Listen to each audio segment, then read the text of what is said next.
जय हिंद, जय भारत। आप सभी लोगों का एक बार फिर से स्वागत करता हूं मैं आज के इस वीडियो में। और आज के इस वीडियो में हम लोग बहुत ही इम्पोर्टेंट टॉपिक के ऊपर में बात करने वाले हैं। जी हाँ दोस्तों, अगर आपका भी लोन डिफ़ॉल्ट हो चुका है या फिर लोन डिफ़ॉल्ट होने वाला है तो काफ़ी लोगों को पता नहीं होता है कि उनके पास नोटिसेस आते हैं किस किस तरह से। और इनमें से जो सबसे पहला नोटिस होता है उसे हम बोलते हैं डिमांड नोटिस।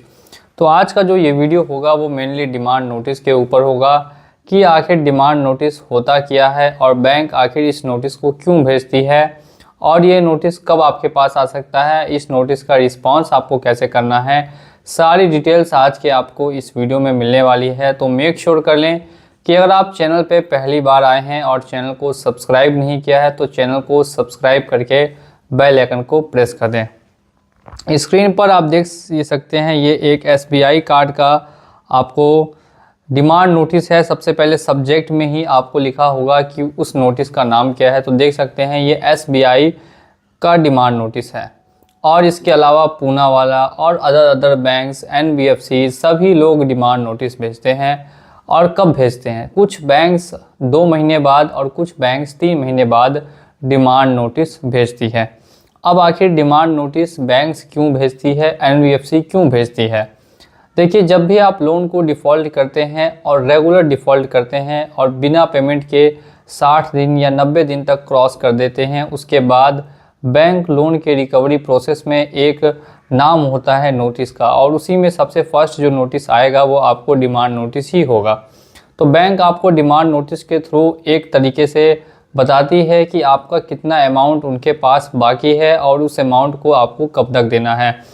मैं स्टेप बाय स्टेप इसको डिकोड करने वाला हूँ, लाइन बाय लाइन। ध्यान से आप लोग इसको देखते रहिएगा वीडियो को और एंड तक वॉच करेंगे, काफ़ी इन्फॉर्मेशन आपको मिलेगी।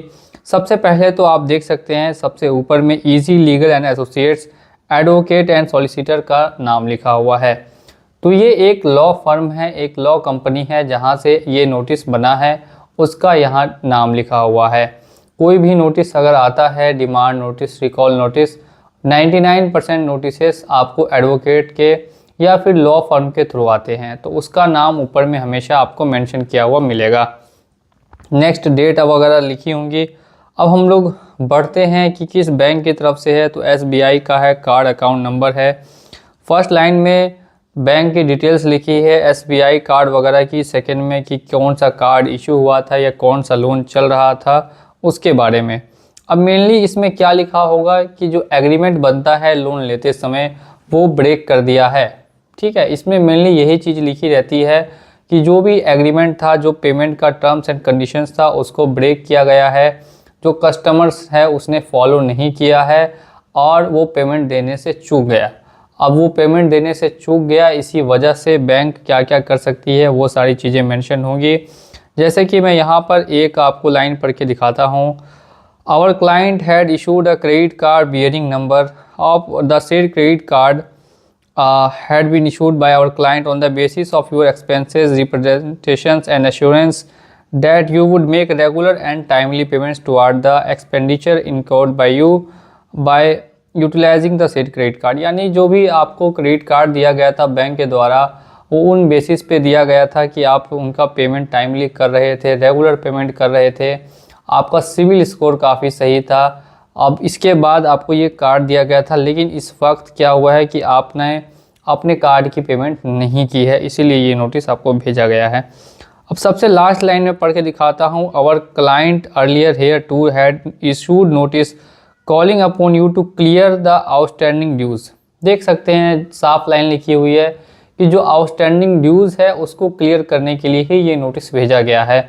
अब इस नोटिस को भेजने के बाद अगर आप नहीं क्लियर करेंगे तो क्या होगा, क्योंकि सबसे लास्ट लाइन पढ़ेंगे, you by means of the present notice are however accorded one final opportunity. साथ में लिखा हुआ है फाइनल अपॉर्चुनिटी है to pay clear the outstanding dues of our client, इतना इतना इतना और सारी चीज़ें ये लिखी हुई है।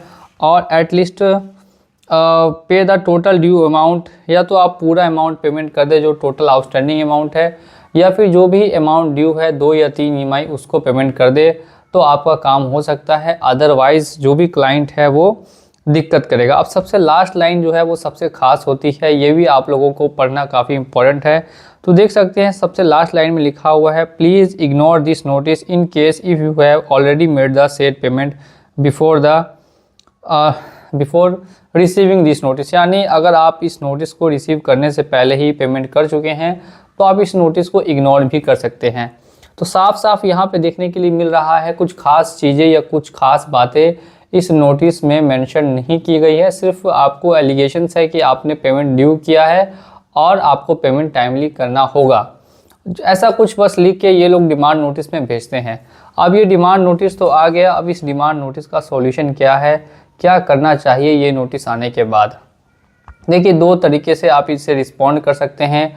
अगर आपने पहले ही कुछ इंटीमेशन या कुछ लेटर ऑलरेडी दे रखा है बैंक्स वगैरह को, तो फिर आप इसका रिस्पॉन्स अगर नहीं भी करके उसी जो पहले दिया था लेटर उसी को भेज देते हैं तो आपका काम बन सकता है। सेकंड है कि आपने अभी तक बैंक को कुछ भी नहीं भेजा है कि आप क्यों पैसा नहीं दे रहे हैं, कितना समय आपको चाहिए, कोई प्रायर ईमेल नोटिस नहीं दिया है, तो ऐसी कंडीशन में फिर आप इसका एक प्रॉपर रिप्लाई बना के उन्हें भेज सकते हैं या फिर एडवोकेट के थ्रू भेजवा सकते हैं। तो ऊपर दिए गए नंबर है वहाँ संपर्क करेंगे तो ये आपको आसानी से हो जाएगा, जिसमें कुछ पॉइंट्स वगैरह मेंशन करने पड़ेंगे कि आखिर किन चीज़ों के लिए आपने अपना लोन यूज़ ये किया या फिर कार्ड वगैरह यूज़ किया, और वो फिर आपकी जो सोर्स ऑफ इनकम थी वो किस तरीके से अनस्टेबल हो गई या पैसा आप देने में असक्षम हो गए, और भी कुछ पॉइंट्स वगैरह है जो आपको ऐड करके और बैंक को भेजने पड़ते हैं रिकवरी को स्टॉप या होल्ड करने के लिए। अब ये सबसे पहला नोटिस होता है, इस वजह से काफ़ी लोग कंफ्यूज कर जाते हैं कि हम आखिर इस नोटिस को रिस्पॉन्ड कैसे करें, क्या हमें इससे डरना चाहिए। तो जवाब है बिल्कुल भी नहीं।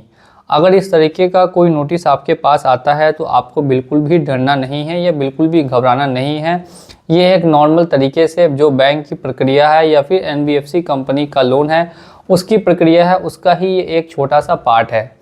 इसमें कोई बड़ी चीज़ नहीं है कि आपके ऊपर ये नोटिस इग्नोर करने पे कोई लीगल केस कर देंगे या लीगल एक्शन ले लेंगे, ऐसा कुछ भी नहीं होने वाला है। इसके लिए आप घबराइए नहीं।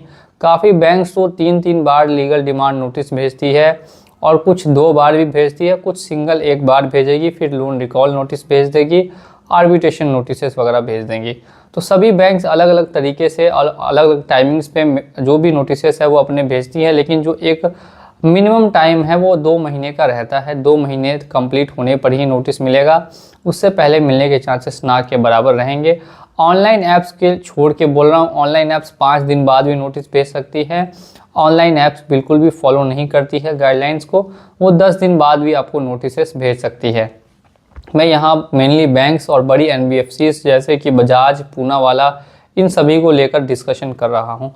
उम्मीद करता हूँ कि नोटिस के बारे में आपको जानकारी मिली होगी और आपको समझ में ये भी आया होगा कि इस नोटिस से कुछ ज़्यादा फ़र्क नहीं पड़ने वाला है, तो आप इसको बिल्कुल ही इग्नोर भी कर सकते हैं अगर छोटा मोटा आपका लोन है तो, और अगर बहुत बड़ा अमाउंट का लोन है तो आप इसका एक रिस्पॉन्स भी दे सकते हैं। दोनों ऑप्शंस आपके पास अवेलेबल हैं। और किसी तरीके की समस्या या प्रॉब्लम से आप जूझ रहे हैं लोन से रिलेटेड, तो आप हमको ऊपर दिए गए नंबर पर संपर्क कर सकते हैं 8975, ऊपर दिया गया है, मेंशन किया गया है, जहां पे आप चेकआउट करेंगे। और वीडियो देखने के लिए आप लोगों का बहुत बहुत धन्यवाद। चलिए चलता हूं आज के इस वीडियो में, मिलूंगा अगली वीडियो में आप लोगों से बहुत ही जल्द। जय हिंद।